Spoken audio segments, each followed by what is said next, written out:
quisiera compartir con ustedes 5 ideas que nos pueden ayudar a comprender este camino hacia el sínodo a partir del documento preparatorio que ha sido ya publicado.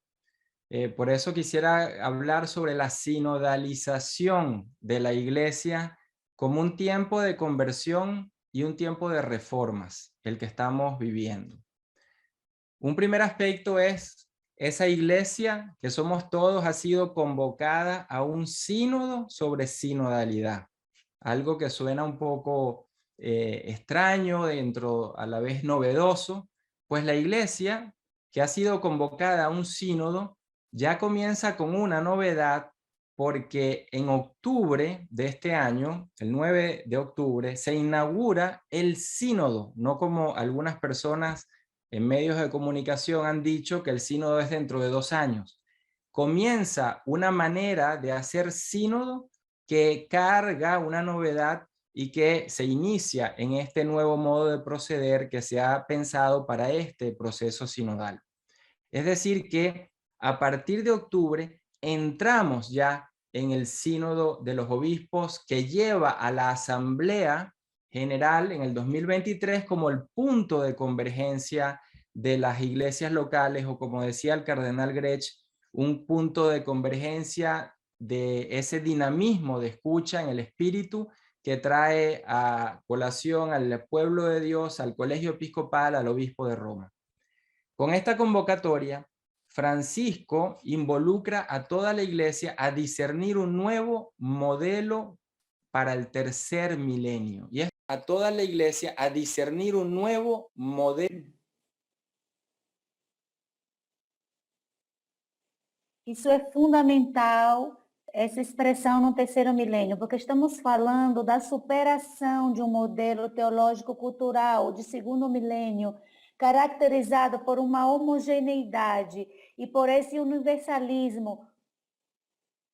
Ontem explicava o cardeal Grech, e entramos agora em um discernimento de um modelo, chame-se em chave sinodal, que se supõe reconfigurar-nos como sujeitos eclesiais, bispos, presbíteros, vida religiosa, laicado, e gerar um novo modelo de proceder na igreja. É por isso que nessa convocatória temos que levar em conta que é a sociedade que nos está pedindo que se faça uma reforma do modelo institucional, o modelo institucional clericalista na igreja. E essa convocatória se faz mais do que nada urgente a partir da tomada de conselhos, que a igreja tem que aprender a tomar conselhos e a construir consensos, uma nova cultura em que o consenso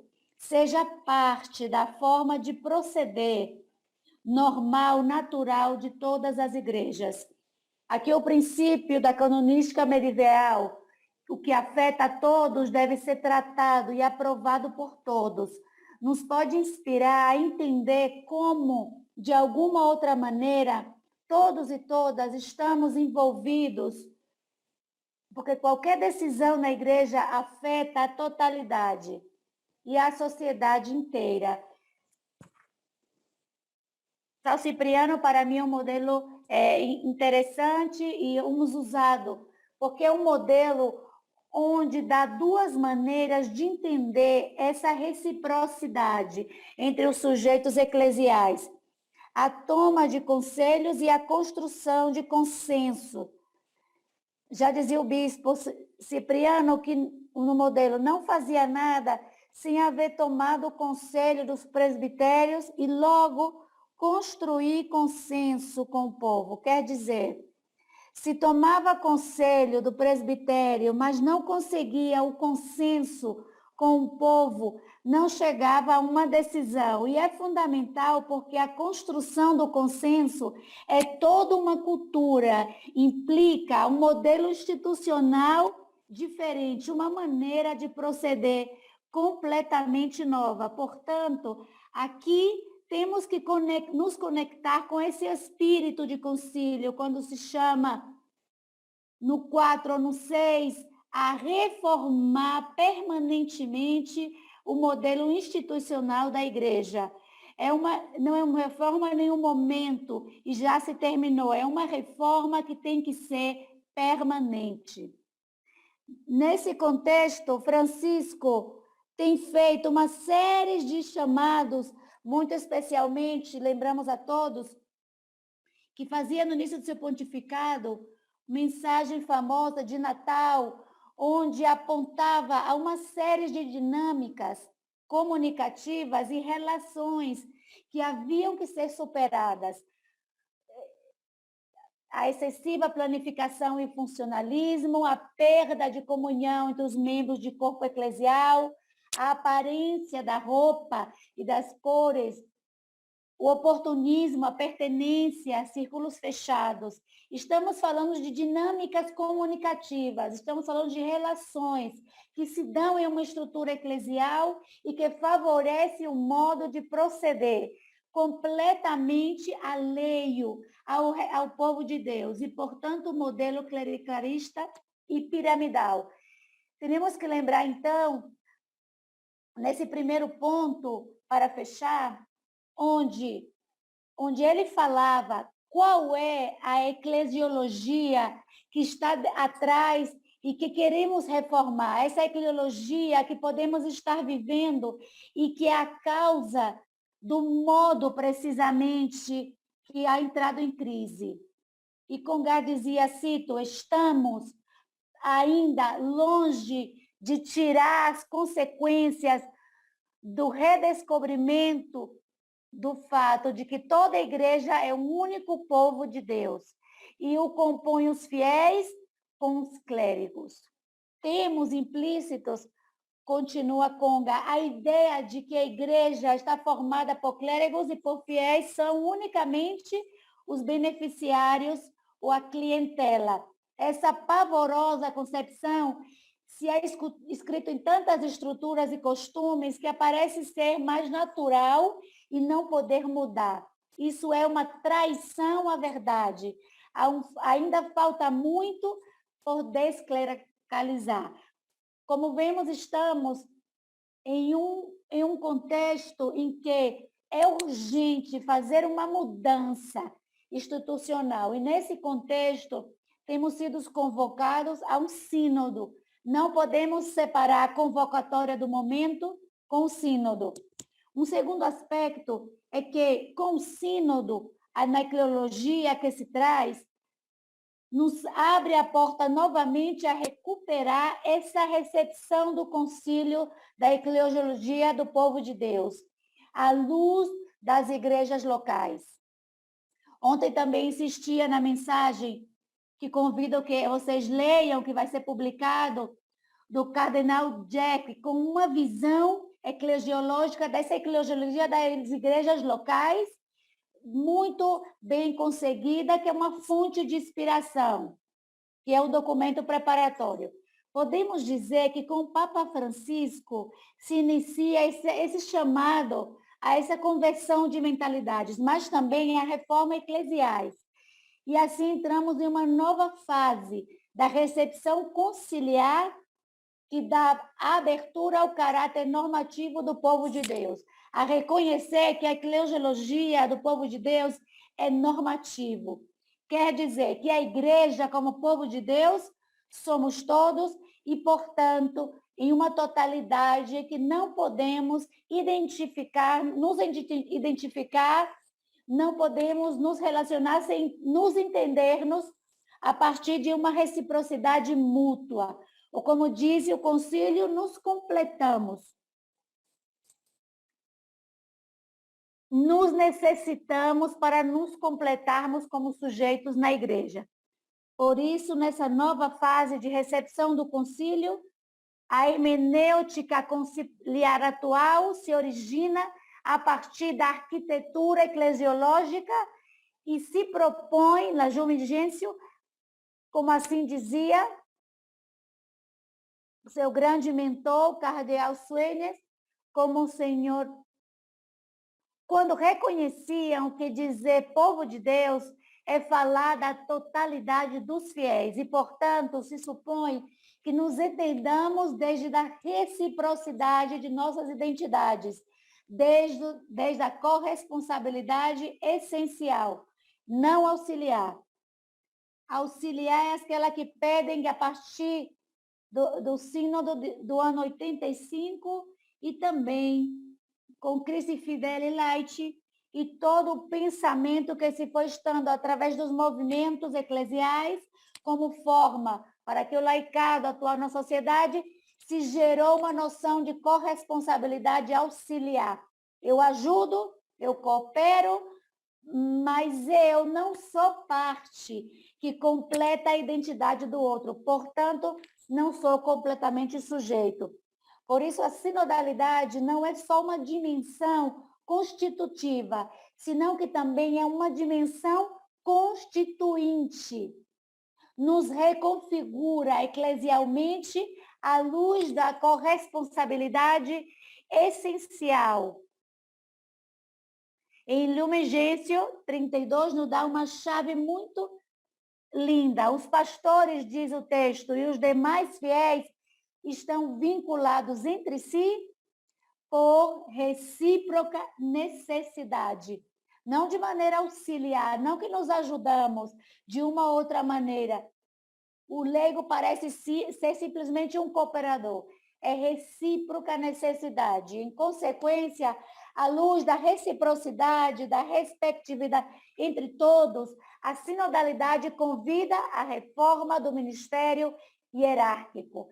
Sem uma reforma do ministério ordenado, não haverá reforma autêntica na verdadeira igreja.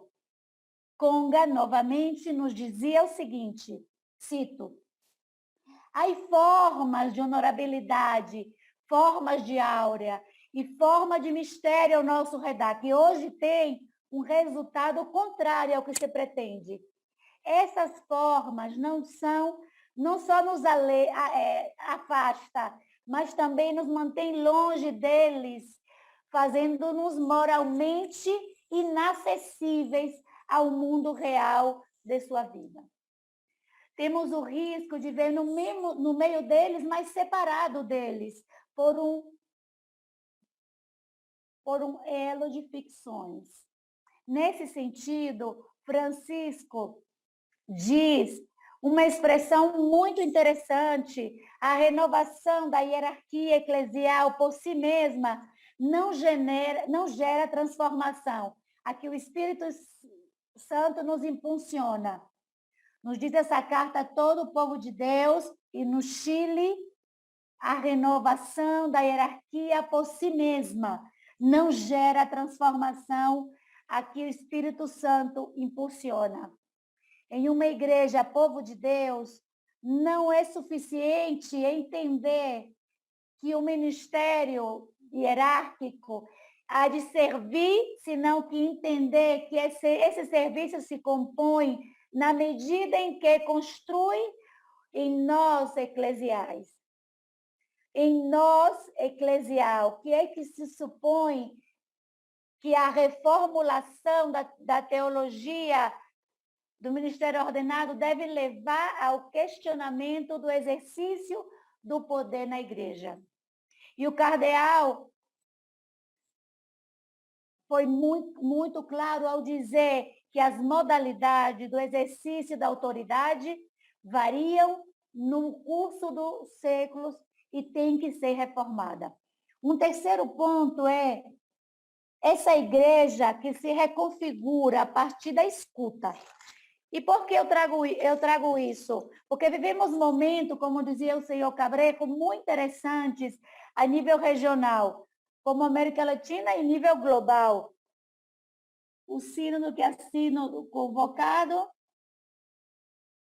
o processo da Assembleia Nacional Pastoral na Argentina, em Buenos Aires, e ao nível global temos Austrália, temos Itália, processos que têm colocado em caminho uma nova dinâmica, mas a escuta, o que significa? Só escutar como quem toma como que aponta, inspirado na búsqueda de um novo modo que dê passo a uma reconfiguração da identidade, a relação entre os sujeitos eclesiais, Francisco descreve esse novo modelo eclesial com as seguintes palavras. Uma igreja sinodal é uma igreja da escuta, uma escuta recíproca, na que cada um tem algo que aprender. Recíproca. O exercício da escuta é indispensável em uma eclesiologia sinodal, pois parte do reconhecimento da identidade própria de cada sujeito eclesial, laicado, presbiterário, episcopado, a partir de relações horizontais. E essas relações horizontais se fundamentam no batismo e na participação do sacerdócio comum. Enquanto todos somos fiéis, Cristo e fidelis, cada uma dá ao outro para que o outro se complete na sua própria identidade, de maneira que se gere, então, desde a escuta recíproca, uma nova maneira na que vamos reconfigurando. Portanto, uma autêntica escuta gera uma igreja corresponsável, participativa e corresponsável. A participação, que não somente é o dar minha opinião, é tomar parte dessa vida eclesial na que minha própria vida, minha própria identidade é transformadora da outra e vice-versa, reciprocamente. Portanto, podemos dizer que ser escutados é um direito que todos e todas temos, mas ter conselhos disso que escutamos é um dever de quem exerce autoridade. Por isso é muito importante na teologia batismal não só nos dá deveres, mas também nos dá direitos. Como os leigos têm o direito de ser escutado. A autoridade tem o dever de me escutar. E, portanto, aí se vai tecendo uma relação que tem que ser vinculante. Mas a escuta tem também outra dimensão. Através dela se gera um processo de reconfiguração dos modelos teológicos, culturais da organização eclesial. Não é o mesmo escutar alguém que tem crescido em uma cultura de algum lugar específico, outra pessoa em outra cultura diferente, uma pessoa com uma história de vida diferente da outra. Se escuta sempre a uma pessoa, a um povo, em um lugar, em um tempo. Portanto, não há uma igreja que não exista em um lugar e que sua pessoa, seus membros, seus habitantes, constituem entre si também uma dinâmica que vai fazendo essa vida eclesial continuamente em sua reconfiguração. Em querida Amazônia, a igreja se reconfigura em sua própria identidade na escuta, no diálogo com as pessoas, nas realidades e nas histórias de um lugar, de um território. Enfim, esse sínodo sobre sinodalidade, à luz desse processo de escuta, pode representar o que a gente, em número 22, nos convida a uma acomodação mais profunda, diz a Gentes, em todo o âmbito da vida cristã. Há uma reconfiguração da vida cristã em um modelo institucional eclesial que deve ser em chave sinodal, portanto, novo. Esses vínculos de história, de linguagem e cultura, esses vínculos se concretizam em um estilo, em um rosto que tem que dar vida a uma maneira de ser sinodal. Coerentemente, então, com essa eclesiologia das igrejas locais e com o fim de apalpar, sentir da Igreja Universal, o sínodo deixa de ser um evento de um mês a convertir-se em um processo que começa desde a fase diocesana, desde a base, e que representa a emergência de um convite inicial incipiente a uma sinodalização da igreja. Isso abre um processo, certamente, desde o primeiro exercício da sinodalidade, que se dá nas igrejas particulares, mas é um processo em que se reconhece a autoridade de uma igreja local. Certamente, como ontem já vimos no diálogo, é que muitas dioceses, muitos bispos nas suas dioceses, continuam com uma mentalidade que ajuda pouco essa cultura. E uma das grandes preocupações é que a escuta seja a essa totalidade e não a escuta ao que está comigo em uma determinada estrutura eclesial. Ponto 4 é que escutamos para quê? Quanta decepção depois de escutas que se faz na igreja. Escutamos e dizemos em conjunto para tomar decisões compartidas. E isso não é nada inventado. Num documento sobre sinodalidade, diz com muita clareza o seguinte, no número 53, toda a comunidade, não só uma parte, na livre diversidade dos seus membros, não na homogeneidade, é convocada para quê? Para orar, escutar, analisar, dialogar e aconselhar. Estamos falando de dinâmicas comunicativas.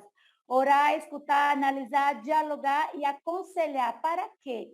Para que se tome as decisões pastorais, diz o documento. Quer dizer, não é orar para sentir-nos bem, não nos escutarmos para ser mais amigos, é um processo em conjunto para tomar em conjunto decisões que nos afetam como igreja a todos. Por isso, essa série de relações e dinâmicas comunicativas geram o ambiente no qual eu posso ter a abertura para tomar conselhos e para construir consensos. Quando revisa a ata de Medellín, encontra-se a importância que se deu à ambientação, à liturgia, unida à temática dos textos da Escritura com relação à temática que foi apresentada. Né? A ambientalização que não se fala de uma exposição separada, depois se ora diferente, e depois vamos comer em outro lugar. É a integração que cria um ambiente que favorece a conversão para tomar conselhos e favorece a relação horizontal para construir consensos.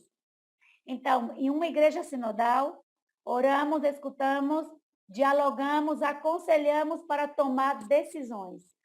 Por isso, é chave discernir os modelos de decisão que temos na igreja se queremos fazer um processo de sinodalização.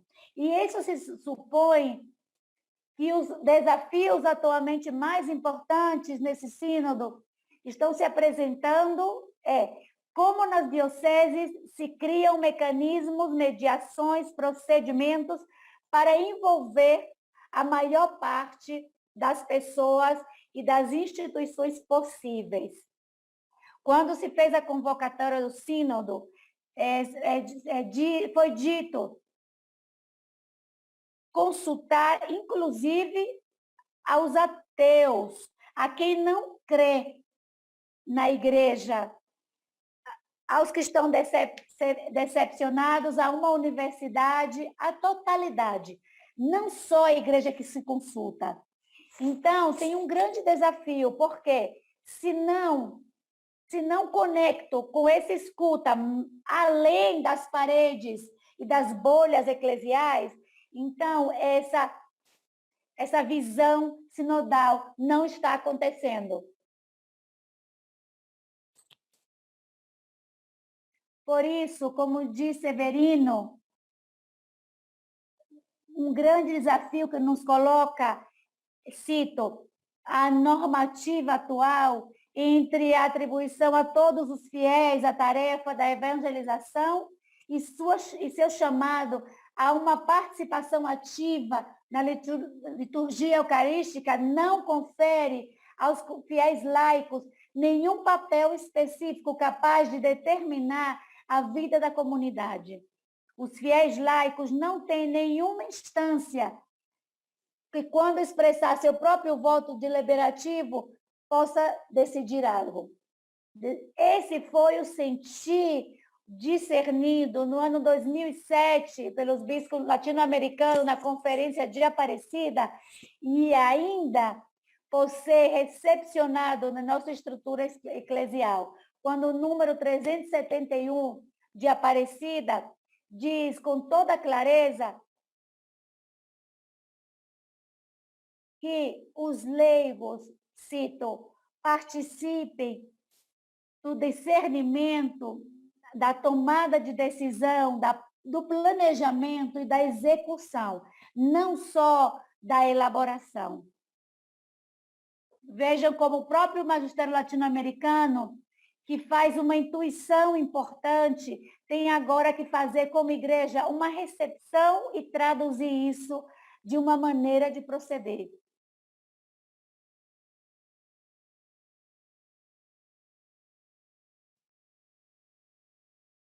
Uma forma de votações, ou um sistema de votação que foi conseguindo a integração até chegar à votação final da Assembleia Plenária.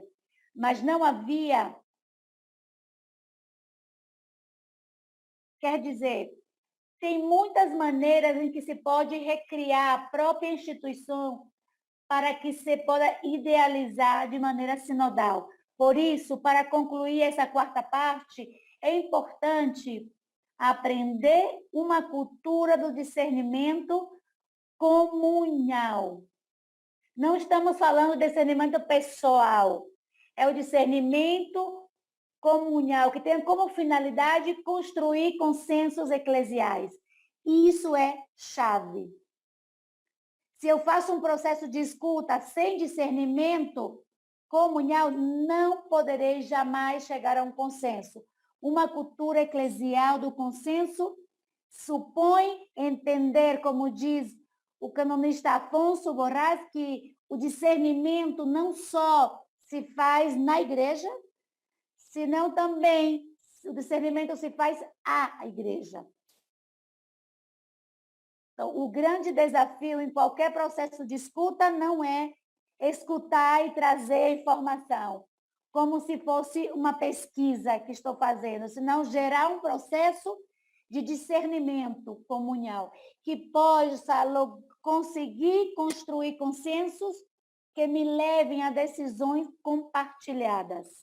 Decisões compartilhadas. São Cipriano, aqui eu já me referia no primeiro milênio, dizia que, cito, os conselhos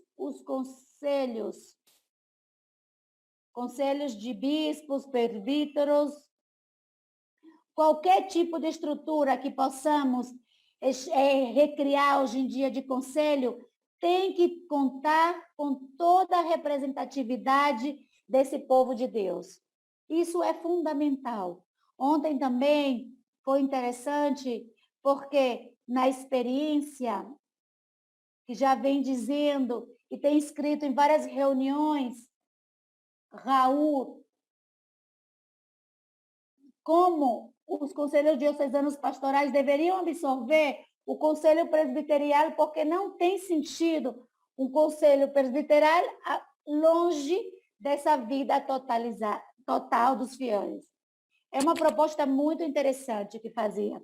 Para finalizar, como grande desafio, qualquer processo sinodal ou uma igreja em chave sinodal tem como dívida pendente o reconhecimento do laicado como sujeito. E isso supõe uma corresponsabilidade essencial e não auxiliar. O laicado como sujeito. O laicado como sujeito pleno de direitos e não só de deveres. Pelo batismo, direitos e não só deveres. Se seguimos a forma do concílio, a participação de todos e todas igualmente, no sacerdócio comum, nos oferece um quadro hermenêutico para pensar as dinâmicas de conjunto a partir da corresponsabilidade essencial que brota do batismo. E isso nos poderá ajudar a superar essa visão de corresponsabilidade do Sínodo Extraordinário de 85 a uma redução da participação do laicado a uma cooperação, como estabelece o Código de Direito Canônico 129. Por isso, a canonista Miriam, atual consultora do Sínodo dos Bispos, diz que é possível que estemos fazendo a pergunta que não seja correta. Por quê? Falar de cooperação, participação como cooperação, supõe sempre um não reconhecimento do sujeito laical de maneira plena. Uma nova perspectiva, ela disse, hermenêutica, tem que partir do princípio da complementaridade das identidades dos sujeitos na igreja. Em outras palavras, não nos ajudamos, nos completamos, que é muito diferente. Não é que nos complementamos, é que sem o outro e a outra, minha própria identidade na igreja está deficiente. Não pode se realizar completamente. Todo o que se é dito do povo de Deus se dirige por igual a leigos e leigas, religiosos e religiosas, enfim. Na igreja, temos que nos perguntar, como diz Congar outra vez, que sempre recomendo ler, porque é muito atual para o que estamos vivendo hoje em dia. Ele diz que haveremos que perguntar se será suficiente ou se é necessário alguma outra coisa. A pergunta é, na medida em que as instituições da igreja arrancam de um mundo cultural que já não poderia estar no mundo cultural, nossa época exige uma revisão das formas tradicionais que vai mais além dos planos de adaptação e que supõe mais bem uma nova criação. E termina com Gá dizendo, não é suficiente manter o que já tem até agora adaptando. É necessário construir de novo. É preciso construir de novo. Enfim, uma igreja sinodal, construir estruturas novas, supõe-se, também nos perguntar pelos atores que sustentam essa estrutura. Tipo de pessoa, diversidade, gênero, experiências, formação, procedência, cultura.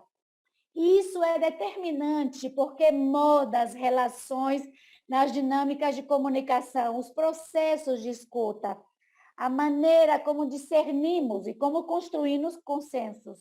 É por isso que quando o Papa falou da participação das mulheres nas decisões, muitos esqueceram que no dia 10 de outubro de 2020, foi o Papa quem disse que as mulheres têm que estar não só onde se elaboram as decisões, senão onde também se tomam decisões na igreja. Enfim, o reconhecimento do laicado como sujeito é essencial se quer edificar uma eclesialidade sinodal. Seremos capazes de proceder processos sinodais em que se elaboram decisões entre todos e todas, com discernimentos comuns, onde a autoridade participe de todo o processo para que só ratifique ao final aquilo que ele mesmo, como autoridade, tem participado.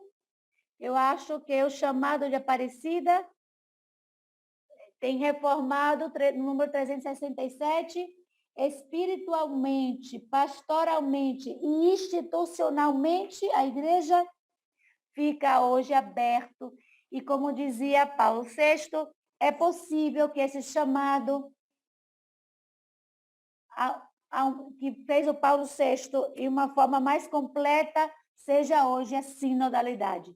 Mas o desafio está nas igrejas locais, em cada um de nós, na medida que possamos fazer isso real. Muito obrigada.